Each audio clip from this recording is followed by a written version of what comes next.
ప్రభుత్వ మెడికల్ కాలేజీల ప్రైవేటీకరణ అంశానికి సంబంధించి మనకు ఒక బ్రేకింగ్ న్యూస్ అందుతోంది. ప్రజల నుంచి వ్యతిరేకత వచ్చినా ప్రైవేటీకరణకే మొగ్గు చూపుతున్నారు చంద్రబాబు. మెడికల్ కాలేజీలు ప్రైవేటు పరం చేయాలని అధికారులను ఆదేశించారు. పీపీపీ పనులు నెల రోజుల్లో ప్రారంభించాలని సూచించారు. మొత్తం 10 మెడికల్ కాలేజీలను పీపీపీకి ఇచ్చేయాలని ఆదేశాలు జారీ చేశారు చంద్రబాబు. ఫేజ్ 1లో 4 కాలేజీలు, ఫేజ్ 2లో 6 మెడికల్ కాలేజీలు పీపీపీకి అప్పగించాలని నిర్ణయించారు. గతంలో పిలిచిన టెండర్లకు ప్రైవేటు సంస్థలు స్పందించకపోవడంతో మళ్లీ ఇప్పుడు పీపీపీలో ప్రైవేటు వ్యక్తులకే అప్పగించాలని చంద్రబాబు ఆదేశించారు. పేద ప్రజలకు వైద్యం అందుబాటులో ఉండాలన్న సంకల్పంతో ఆనాడు వైఎస్ జగన్ మెడికల్ కాలేజీలను ప్రతిష్టాత్మకంగా తీసుకున్నారు. ప్రభుత్వం మెడికల్ కాలేజీలను 17 మెడికల్ కాలేజీలను నిర్మించింది. కానీ ఇప్పుడు బాబు సర్కారు వాటిని ప్రైవేటు పరం చేయాలనే నిర్ణయంపై విమర్శలు వెల్లువెత్తుతున్నాయి. ఇదే అంశానికి సంబంధించి మరింత సమాచారం అందించేందుకు మా ప్రతినిధి సతీష్ మనకు అందుబాటులో ఉన్నారు. సతీష్, గతంలో పిలిచినటువంటి టెండర్లు పూర్తిగా ఎవరు ముందుకు రాని పరిస్థితి, వచ్చిన ఒకే ఒక్కరు కూడా వెనక్కి వెళ్ళిపోయారు. మళ్ళీ టెండర్లకు వెళ్లాలని ఎందుకు నిర్ణయించారు?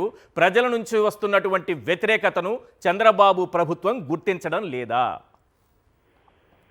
ఈశ్వర్, ప్రజా ప్రయోజనాలు, ప్రజల నుండి వస్తున్నటువంటి వ్యతిరేకత, ముఖ్యంగా భవిష్యత్ తరాలకు వైద్య విద్యతో పాటు కార్పొరేట్ వైద్యం తక్కువగా అందేటువంటి ప్రయోజనాల కంటే కూడా ప్రైవేటు వ్యక్తులకు మేలు చేయాలన్నటువంటి ఆలోచన అన్నది ముఖ్యమంత్రి చంద్రబాబుకి ప్రాధాన్యంగా మారింది. సో ప్రైవేటు వ్యక్తులకు మేలు చేయాలి, ప్రభుత్వ రంగంలో ఉన్నటువంటి వైద్యాన్ని ప్రైవేటు పరం చేయాలన్నటువంటి దిశగానే అడుగులు వేస్తాను. ఇది ఈ రోజు వైద్యారోగ్య శాఖకి సంబంధించినటువంటి సమీక్ష ముఖ్యమంత్రి చంద్రబాబు వైద్యారోగ్య శాఖ అన్ని విభాగాల అధికారులతో నిర్వహించారు. ఈ సందర్భంగా మళ్ళీ అంటే గత కొద్ది నెలలుగా ఎవరు కాంట్రాక్టర్లు ఎవరు ప్రైవేట్ సంస్థలు వచ్చి మెడికల్ కాలేజ్ ప్రైవేటీకరణకు ముందుకు రాకపోవడం, వాళ్ళు టేకప్ చేయడానికి ముందుకు రాకపోవడంతో మళ్ళీ ఎలాగైనా సరే టెండర్లు నిర్వహించినా లేకపోతే నేరుగా వాళ్ళతో సంప్రదింపులు జరిపోయినా సరే 10 మెడికల్ కాలేజీలను ఫేజ్ 1, ఫేజ్ 2 వీటికి సంబంధించి 10 మెడికల్ కాలేజీలను కూడా ప్రైవేట్ వ్యక్తులకు పీపీపీ పనులు చేపట్టాలని సీఎం ఆదేశించారు. నెల రోజుల్లోనే వీటిని ప్రారంభించాలని ఆదేశించారు. ఫేజ్ 1లో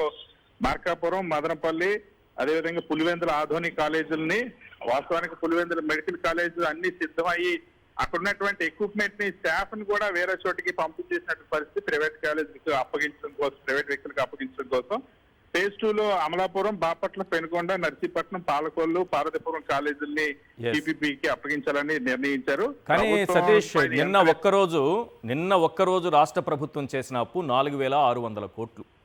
ఇప్పటికైనా అప్పు 3,56,000 కోట్లు.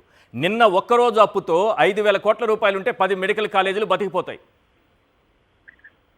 ఖచ్చితంగా వాస్తవానికి సాధారణంగానే రాష్ట్ర ప్రభుత్వం ఏడాదికి కేవలం 1000 కోట్లు, అంటే రాష్ట్ర ప్రభుత్వం ఇటీవల ప్రవేశపెట్టినటువంటి బడ్జెట్ తో కూడా మనం కంపేర్ చేసినా సరే కనీసం 1% కంటే కూడా తక్కువ అమౌంట్ ఖర్చు చేసినా సరే ఏడాదికి 1000 కోట్లు పెట్టినా. ఎందుకంటే ఆల్రెడీ 17 కాలేజీలు, 7 కాలేజీలు అందుబాటులోకి వచ్చినటువంటి పరిస్థితి. 10 కాలేజీల నిర్మాణం చాలా వేగంగా జరుగుతుంది. సూపర్ స్పెషాలిటీ వైద్య సేవలు, ముఖ్యంగా మెడికల్ సీట్లు ఒకవైపు అయితే వైద్య సేవలు అందుబాటులోకి వస్తాయి. దేశంలో ఏ ఇతర రాష్ట్రంలో కూడా నిర్మాణాలు ప్రారంభించి ఫైనాన్షియల్ టైఅప్ వచ్చి అనుమతులు, అవి కూడా వీటన్నిటికీ కూడా ఫైనాన్షియల్ టైఅప్ ఉంది. రాష్ట్ర ప్రభుత్వం బడ్జెట్ నుండి ఎటువంటి నిధులు పెట్టాల్సినటువంటి అవసరం లేకుండా ప్రాజెక్టులను పూర్తయ్యేలాగా వైఎస్ జగన్మోహన్ రెడ్డి ప్రభుత్వం అన్ని సమకూర్చింది.